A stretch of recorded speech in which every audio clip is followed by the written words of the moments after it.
Olá, no programa de hoje de Maçonaria na Sociedade, nós vamos abordar os assuntos que são tratados pela Secretaria de Educação do GOB Paraná. Na Constituição do Grande Oriente do Brasil, no seu primeiro artigo, ela cita que a maçonaria é uma sociedade iniciática, filosófica, filantrópica, progressista e evolucionista. Então, nada melhor do que a gente, para poder seguir esses ideais e atingir esses princípios, trabalhar junto com a educação, porque pensamos que é somente com a educação que a gente pode conseguir atingir esses princípios. Eu trabalho na Secretaria de Educação do GOB Paraná e hoje eu trouxe que trabalha junto comigo o Clemente Escobar, que também é o secretário adjunto de Educação e Cultura, para nós debatermos um pouco aqui o que nós fazemos lá dentro e como que funciona a educação dentro da maçonaria e a educação que nós proporcionamos para a sociedade. Seja bem-vindo, Clemente, ao nosso programa. Obrigado, Álvaro. Obrigado pelo convite, a oportunidade de falar um pouquinho sobre a maçonaria do Grande Oriente do Brasil, Paraná. E um assunto tão importante, né, para nós maçons, a questão da educação, né? Onde é um dos nossos princípios, né, como você comentou, e que nos diferencia de outras associações, onde o estudo às vezes não é tão intenso como é na nossa ordem, né? Eu acho que a qualificação do homem, o aperfeiçoamento do homem do maçom para ser um exemplo na sociedade é um dos princípios mais importantes da nossa ordem. Isso.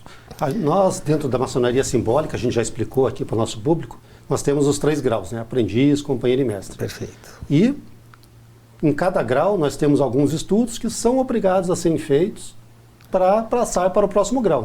Correto? Correto. A gente tem esses 3 graus, né? Dependendo do rito que você trabalha, né? Eles podem se aprofundar, né? Com processos filosóficos, mas em termos básicos, a simbologia é o grau de aprendiz, de companheiro e mestre.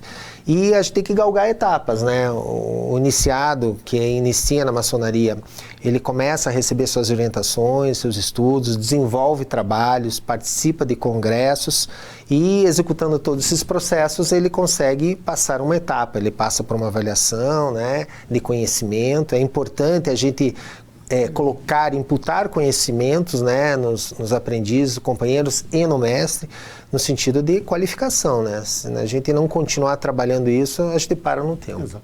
É como se fosse um colégio, né? Nós temos os alunos lá, o mais antigo vai ensinando os mais novos. Não queremos dizer com isso que a gente tem, os mais antigos sabem tudo, o mais novo, às vezes, hoje em dia, né, muitos mais novos trazem uma bagagem muito grande para nós, contribuem muito. Correto. Mas a gente tenta repassar o que nós temos para que eles possam galgar esses graus. A gente tenta... Semelhante à sociedade. A gente tenta buscar as pessoas que têm mais habilidade. Sempre nas organizações que são as lojas, né, sempre tem uma pessoa que tem mais qualificação, ou de conhecimento, ou de facilidade de ensino. Então, normalmente, acabam colocando essas pessoas para liderar o ensino, né, além da posição de certas pessoas dentro da própria loja que tem a obrigatoriedade de estar avaliando a pessoa, né, o aprendiz, né, no caso do primeiro grau.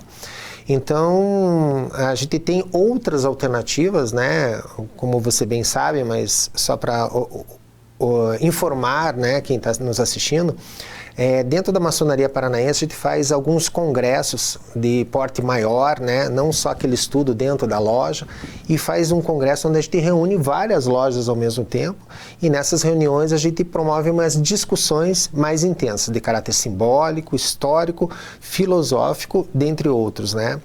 E uma coisa interessante que aconteceu, Álvaro, nesses últimos tempos, a gente faz a qualificação dos textos, né? E a gente faz uma votação para escolher os melhores textos. Existe uma preocupação muito grande do maçom e dos mestres na escolha dos temas com relação ao papel do maçom para com a sociedade, entende? Então, vários temas batendo nisso e tal. Essa preocupação dessa sociedade no dia de hoje, como é que ela está? Que seria mais a parte filosófica, né? Porque isso é muito importante, você saber o que nós estamos contribuindo, como a sociedade está evoluindo, o que pode ser feito para melhorar. Essa construção, porque em termos gerais, a educação de 2024... é muito diferente do século passado, de 1950, até o final do século, com a entrada das tecnologias, né, a entrada do computador e a entrada principalmente do Google, né, onde todo mundo é o dono da razão. os perfis das pessoas mudaram bastante, né? Aquele conhecimento que era adquirido, que estava lá escondido, né? Hoje ele é muito questionado. Por quê? Você digita no Google e já descobre. Então a nova geração, ela vem diferente, né? Ele vem até para nos ensinar, né?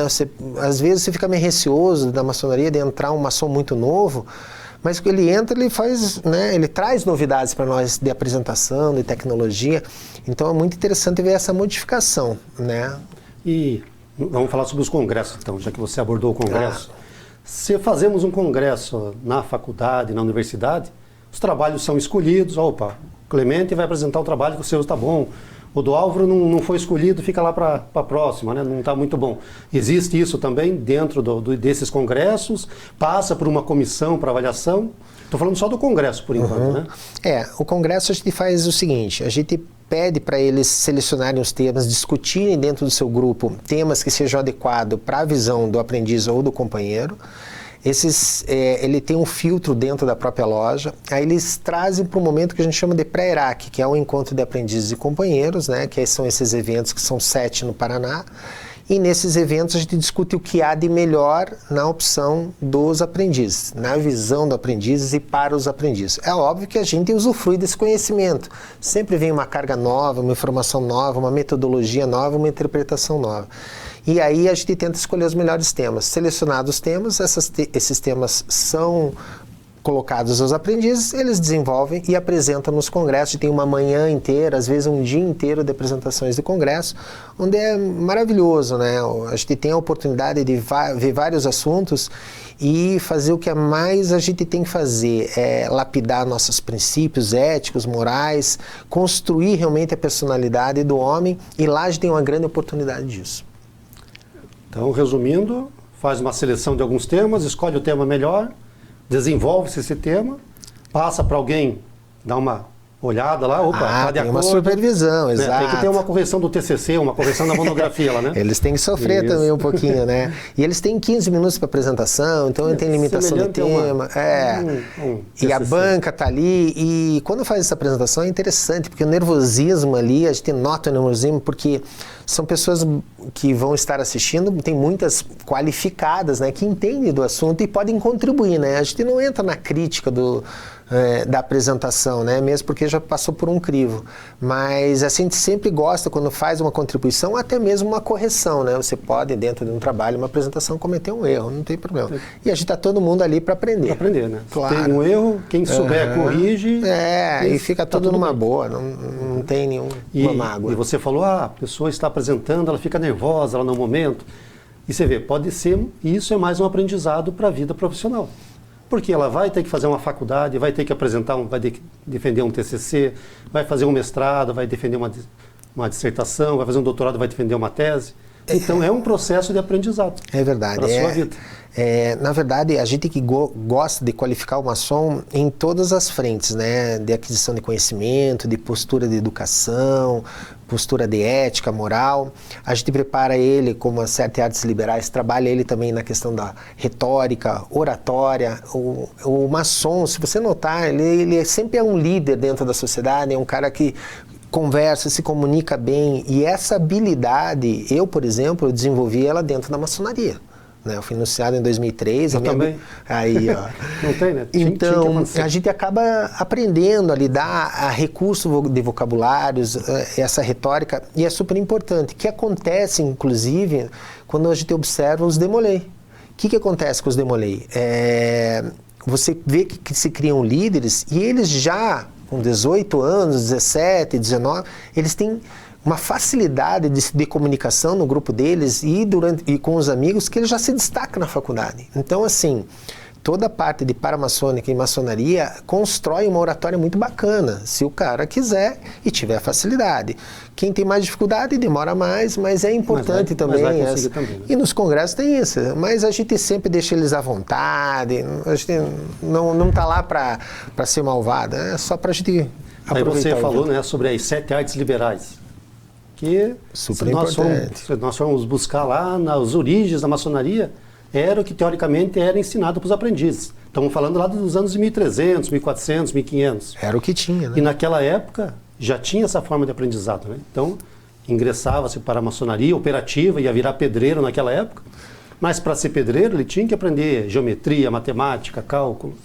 Então era ensinado, já tinha esse quesito da aprendizado dentro da maçonaria.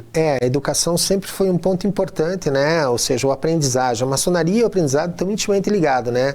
Era um aprendizado geométrico, de construção, daí a gente teve a maçonaria, daí que ela virou do operativo para especulativa, daí ela virou mais filosófica. A gente mudou o aprendizagem para questão filosófica realmente, né? Em 1717. Mas a educação é uma coisa importante. Eu acho que quem não se preocupa com a educação dos seus filhos, ou educação social propriamente dita, né, Álvaro? Porque eu acho que o mundo está muito bagunçado, né? A maçonaria é uma grande oportunidade, né? Os maçons têm grande oportunidade de serem referências e voltar a essas origens. Eu me preocupo bastante com isso, né? Em qualificar para ela ser uma pessoa melhor na sociedade. Eu acho que é o princípio mais importante. Mais importante. Hoje, no Paraná, nós somos em torno de 15 mil maçons, talvez. De todas as potências? De todas as potências no Paraná, 15 mil. Se multiplicar isso aí por 3, ou 4, ou 5, que seriam os familiares em volta, são quase 50 mil pessoas. Que podem influenciar a sociedade. Isso. Né, o objetivo é como se fosse um perfume, né? Ela ir se espalhando, né? E disseminando conhecimento. E ser referência, né? Eu, quando fui entrar na maçonaria, eu conhecia 2 maçons que para mim eram pessoas fantásticas. E quando eu descobri que eles eram maçons, eu fui me aconselhar com eles se eu entrava ou não na maçonaria. E eu falo, não, claro, vai ser ótimo para você, mas importante é o destaque, né? Você nunca vai achar uma pessoa malvada que vai ser um destaque dentro da maçonaria. Uma pessoa que tem problemas de relacionamento e tal, sempre são pessoas boas. É óbvio que, né, a maçonaria é feita de homens e os homens podem mudar no transcorrer. Mas em termos gerais, 99,9% são pessoas boas, né, que têm interesse em crescer, em ser pessoas melhores. Os princípios da maçonaria são excelentes. O problema é quem está lá dentro. Por isso que a gente martela, né? A gente tem as nossas sessões, né? Às vezes quinzenais, às vezes semanais. E é super importante sempre ter uma parte de estudo filosófico, onde a gente possa trazer um valor, né? Toda aquela semana. Quando você sai da reunião, da sessão, né? E conversou sobre um assunto filosófico que fez você refletir, que está ligado à família, ou a tua posição dentro de uma área de trabalho, você sai de lá um pouco melhor, claro, né? Daí vem de novo o trânsito, vem os problemas, você recua, mas essa martelada, né, sequencial, ela sempre faz com que você volte e se aprume, fique na posição de ser melhor. Essa é uma das funções da ritualística, né? Por isso que isso tem que ser frequente, a pessoa não pode faltar, tem que estar lá. Porque esse contínuo, de falar assim, ó, isso está certo, isso está certo, isso está certo, ele vai entrando no nosso subconsciente e vai melhorando. Se você perder a rotina... E a própria hierarquia, né? Hoje em dia não existe mais hierarquia, né? O pessoal parece que não respeita mais, né? As posições, a pessoa que conhece, ou a pessoa que está ali para coordenar, você é um questionador, né? Hoje em dia os nossos filhos nos questionam muito mais do que nós questionávamos os nossos pais, né? E essa recuperação sempre é uma preocupação, né? Tipo, colocar limites de até onde você pode ir, que é a educação propriamente dita, né? Ou seja, educar as pessoas para serem melhores. Exato. Eu quero voltar que você está falando sobre trabalhos, porque me ocorreu aqui agora, né? Eu trabalho na disciplina de TCC. Tá. Então nós temos lá, faço a metodologia e sou responsável pela disciplina. Então o aluno escolhe seu professor orientador, pode ser você, pode ser eu, pode ser outra pessoa, mas a disciplina é minha. E o que acontece? A gente tem visto muito aí, do ano passado para cá, o pessoal usando o ChatGPT para desenvolver trabalhos. Isso tem acontecido na maçonaria? Então, nós tivemos o primeiro fato, foi esse ano, no final do ano passado, que a gente viu que alguém utilizou uma introdução de trabalho com o ChatGPT.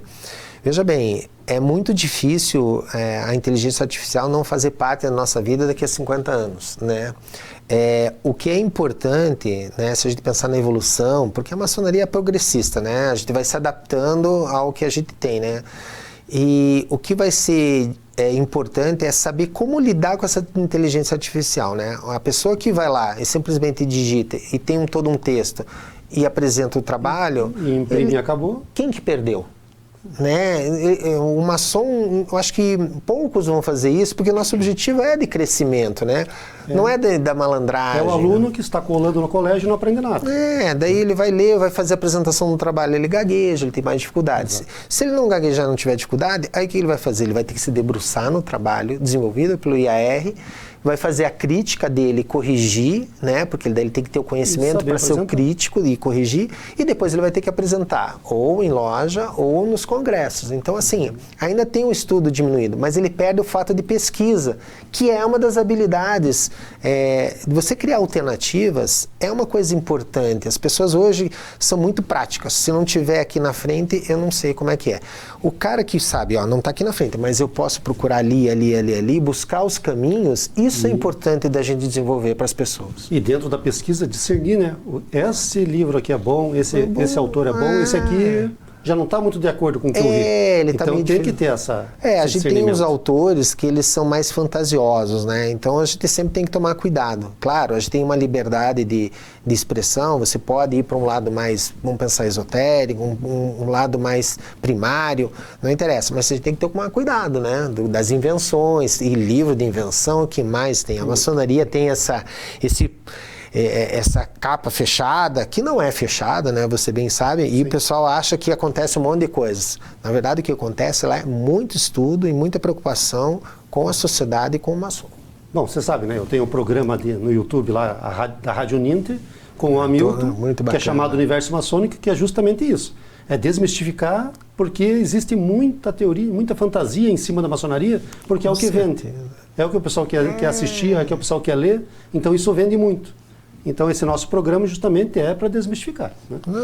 Nesse nosso aqui da TV, nós estamos mostrando para o pessoal como a maçonaria funciona na nossa organização e como funciona ajudando a sociedade.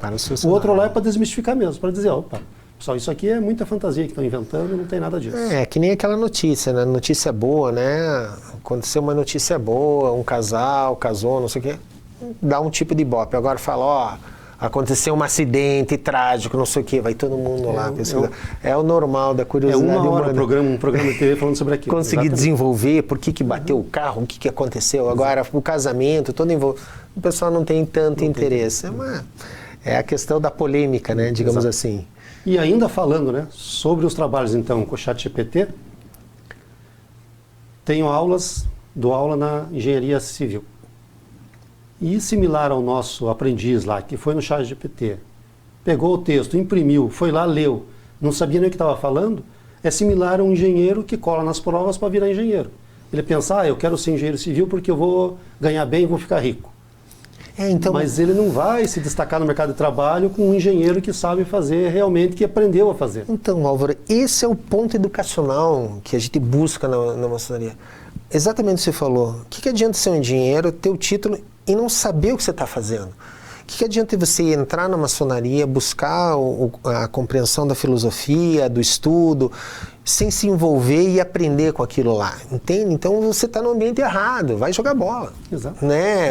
Quer ser engenheiro, não estudou, seu tempo com outra coisa, né? Vai ser jogador de pôquer, que não, nada contra jogar bola, mas não está cumprindo o que ele se programou. Porque são atividades que tomam tempo e a maçonaria toma nosso tempo, né? Toma para quem é dedicado, a gente precisa, deixa as famílias, muitas vezes, de noite, final de semana, para ficar trabalhando lá em prol da maçonaria. Em prol dos outros, né?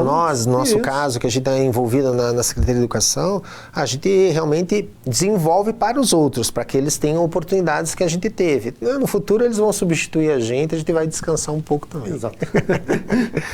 E, bom, já que estamos falando de tecnologia, ChatGPT, a gente podia falar um pouquinho de o que aconteceu na pandemia, porque todo mundo teve que se reformular durante a pandemia, e não foi diferente, né?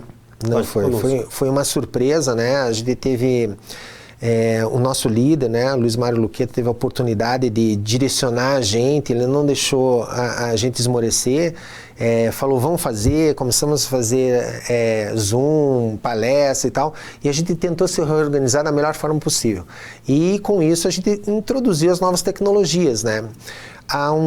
Antes da pandemia, uns 4 anos antes, uma pessoa chegou e falou para mim, olha, vamos fazer a reunião da seleção dos trabalhos do ERAC via online, ninguém precisa viajar e não sei o quê. Naquela época a gente fazia a reunião presencial. Eu falei, cara, isso aí não funciona, não vai dar, vai vazar informação, não sei o quê.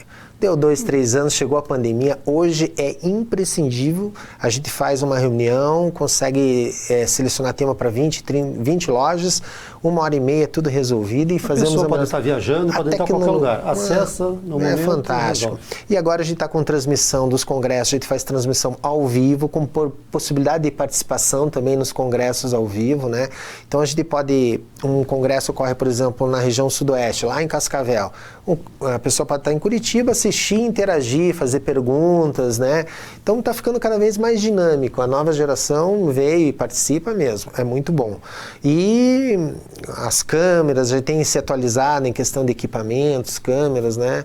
E para tentar trazer o melhor, né? Se existe a tecnologia e está aí, vamos tentar ofertar o melhor possível. E até mesmo o EAD, né? Porque o que acontece? Muitas faculdades, durante a pandemia, que eram somente presenciais, tiveram que aderir ao EAD, porque não tinha como, o aluno não podia ir para a aula, foi 1 ano, tentaram voltar, a pandemia tomou força novamente, tiveram que voltar para o EAD, então foram quase 2 anos somente no EAD. E universidades, faculdades que não estavam preparadas, adquiriram ferramentas, vamos fazer pelo Zoom, vamos fazer pelo Teams. Isso. E o professor lá se virando nos 10 para poder passar material, conteúdo, não tem quadro. Poxa, eu sou professor de física, como é que eu vou desenvolver uma equação que eu uso 2, 3 quadros no computador? Então a gente começou a se desenvolver, vou pôr um quadro atrás de mim, põe a filme aqui, viro uma câmera para uma folha e vou escrevendo e vou falando. E a gente fez isso também na maçonaria.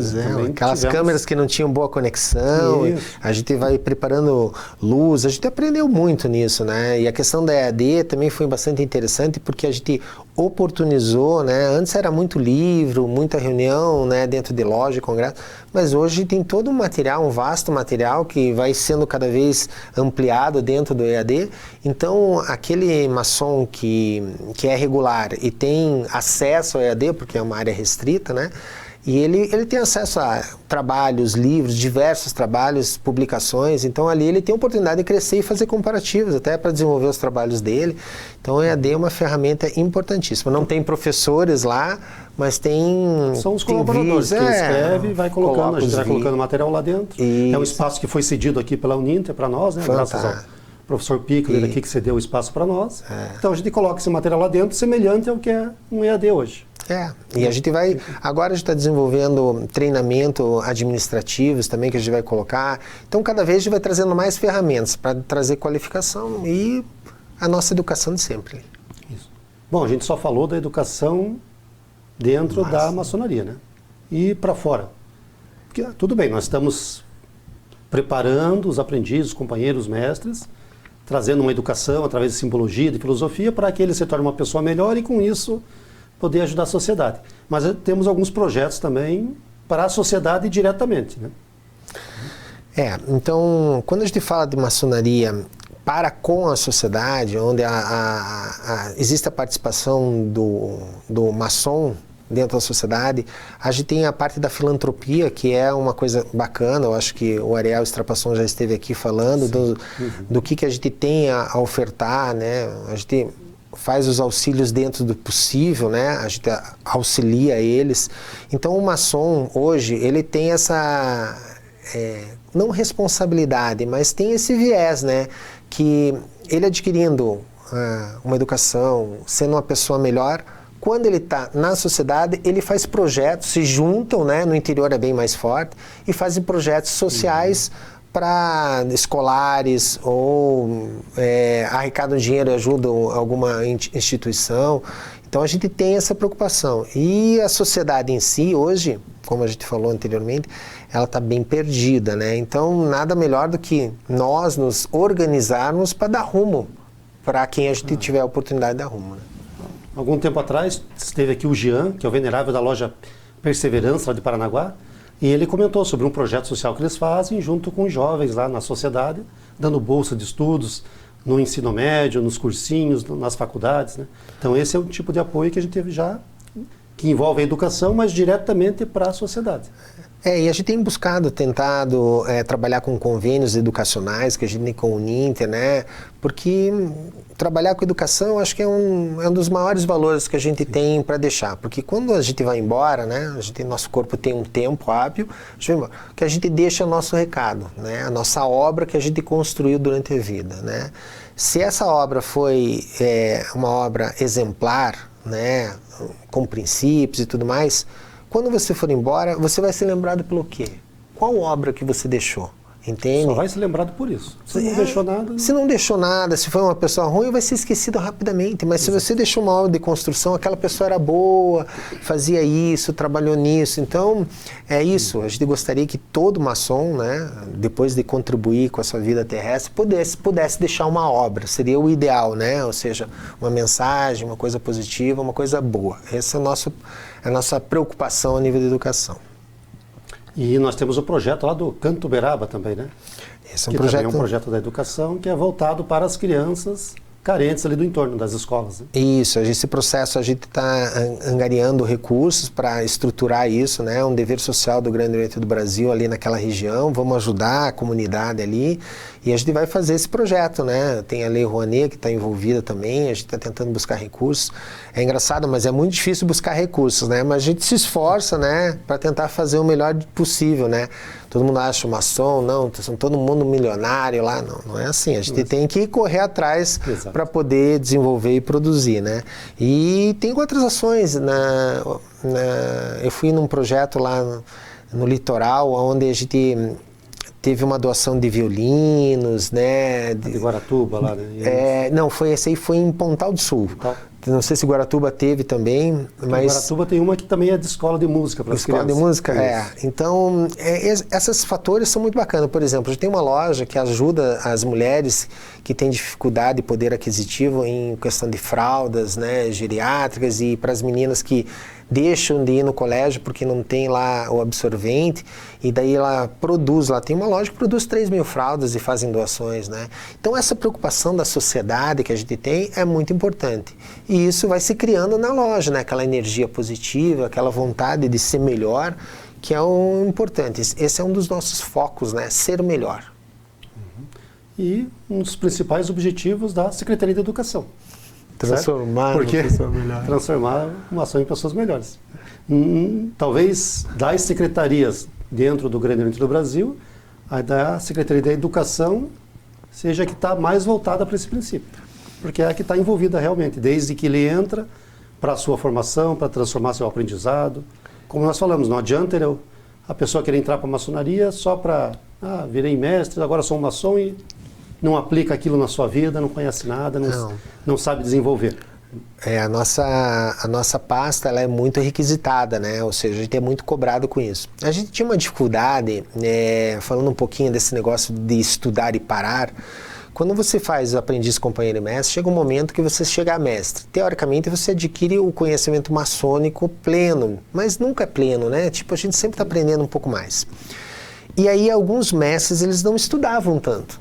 Daí como que se fazia para estimular isso? Então o que a gente começou a fazer dentro desses congressos? Abrir uma porta para a maçonaria filosófica, né? Alguns graus vão até o 33, outros ao 7, outros graus não têm o filosófico, mas a gente começou a oportunizar para o mestre incentivar que ele participe dos graus filosóficos, ou seja, você pode ficar no simbolismo, que é 1, 2 e 3, mas você pode se desenvolver na questão filosófica, né? Então aí você vai galgando os graus, né? Passa por novas provas, novas bancas, e aí você vai crescendo. E a gente começou a estimular isso e tem dado um bom resultado, onde a gente tem chamado o mestre para palestra, né? Não só trabalhando muito pesado no aprendiz, no companheiro, o mestre está tendo essa oportunidade de continuar seu crescimento de estudo e tudo mais. E nunca acaba, né? Se você sai de um estudo, por exemplo, vamos dizer o rito escocês antigo e aceito que é 33 graus, você pode chegar no 33, né? E você pode começar os do York, né? Exato. Começar a cavalaria, arco real. Então a gente tem a oportunidade de estudar sempre. Sempre a gente tem a oportunidade de estudo. Cada grau desse é uma filosofia embutida. Isso. E a gente pensa assim, se eu for olhar todos os graus lá do rito escocês, do 4 ao 33, que foram graus escritos lá em 1700 e pouco. 1804. Fechou lá em 1804, mas foi se desenvolvido em 1700 até 1800. Se nós pegarmos lá, sei lá, pega lá o grau 16, 17, 18, e aquilo lá você lê aquela filosofia tão atual hoje em dia ainda, que você pode aplicar aquilo perfeitamente hoje em dia. Então a pessoa que escreveu aquilo lá foi de uma clareza assim de ideias. Vai ficar uma curiosidade aqui, o grau 29... Cavaleiro do Sol? Eu não me lembro. O grau 29 é um grau que tem muito ensinamento, né? Ele tem várias vertentes de estudo ali que poderia facilmente fazer um congresso com aquele... E só num grau tem muito estudo ali. Então, o 29, 30 e 31 são graus fantásticos assim, de estudo. Não desmerecendo os outros, né? Cada um com essa característica, mas são graus que tem muita informação, né? Se o cara pegar e se debruçar e desenvolver, cara, vai ser muito bacana. Aí fica a curiosidade de saber o que tem no 29. Mas vale a pena. Para quem não é maçom que está assistindo a gente, né? Todos esses graus eles vão falar de filosofia, vão falar sobre trabalho, leis, né? Que falam sobre como a sociedade deve se comportar. E foi o que eu falei. São rituais, filosofias que foram escritas lá no século XVI até 18, 16 a 18. E estão muito atuais hoje, muito atuais. A gente lê lá, poxa, o cara está falando sobre leis trabalhistas aqui, numa época que não existia lei trabalhista. Não, tem um grau, né? Tem um grau que ele fala sobre o poder econômico, como a troca da moeda, ou seja, como lidar com o dinheiro. Tipo, ele não ensina, mas ele fala em termos gerais, filosoficamente, como é que é essa questão. E é muito bom. Antigamente, para você ser um chefe de uma loja maçônica, você tinha que galgar no rito escocês antigo da seita até o grau 18. Então o cara tinha que receber um monte de treinamento para chegar no 18, para daí ele poder ser concebido um venerável mestre, né? Cara, é muito bacana. Nós que somos envolvidos na maçonaria, a gente vê a magia do processo. Exato. Né? E gosta, né? Porque a gente vê esse tratado escrito lá em 1800 e fala, poxa, isso aqui é tão atual, eu posso aplicar isso aqui hoje na minha casa, na minha família, no meu trabalho, que cabe perfeitamente. E é justamente isso que nós queremos, que todo maçom faça, para que possa sempre estar evoluindo. Exato, Álvaro. Essa recuperação que a gente tem que tem que tentar resgatar, né? Eu bato bastante nessa tecla, né? Da questão da gente... Como a gente voltar a ser o respeito. Hoje em dia as crianças hoje não respeitam os pais, vai de boca. Por quê? Porque eles estão muito mais treinados, eles têm muita habilidade, eles têm o tablet, o celular com 6 anos, 8 anos já está com o celular, tem interação, os próprios vídeos, os desenhos são diferentes hoje e eles são muito mais articulados. E com isso, às vezes, a gente perde o controle do respeito, né? E isso gera uma cadeia, né? Tipo, claro... Depende muito de perfil familiar, mas é importante a gente resgatar esse respeito, a hierarquia, a educação, a cordialidade. Olha como a gente perdeu a cordialidade, né? A maçonaria, o ritual em si, ele faz com que você tenha respeito aos momentos, né, durante a sessão. Isso é importante, porque hoje em dia todo mundo quer furar o sinal, quer fazer isso, quer passar, não, depois eu vejo isso. E ali não, é uma regra. Não é o momento de você furar o sinal agora, não é o momento de você falar nessa sessão agora. Então, assim, vai educando, reeducando, recuperando. Isso é mais para nós, da nossa idade. Talvez a nova geração não tenha a mesma interpretação, né? Nós gostaríamos que fosse assim. E quem sabe, vamos pensar daqui a uns 50 anos, não existe uma reviravolta. Todo mundo acha que o correto é ser como é que era antigamente. Vamos ver, né? Mas tá bom, Clemente. Acho que o papo foi bom, né? Foi bacana, né? Sempre trazer novas informações, né? Isso. E acho que o mais importante é isso, a gente mostrar que essa filosofia que existe dentro da maçonaria é para o crescimento pessoal e coletivo. É isso aí. Então é em prol disso que a gente sempre está trabalhando. Então a gente, como no teu programa lá, a gente mais uma vez desmistificando aqui, né? Na verdade, a gente está lá para estudar, para ser melhor, para martelar, para desbastar aquela pedra bruta e tentar alisar os problemas e ser uma pessoa melhor, né? Meu objetivo é ser melhor todos os dias. É óbvio que você tem momentos, mas sempre tentando ser uma pessoa melhor. Todos nós que somos envolvidos no processo, eu acho que a gente aprende a fazer isso na maçonaria. Ok, então acho que deixamos esse recado aí para quem está nos assistindo hoje. Obrigado pela audiência e nos encontramos no nosso próximo programa.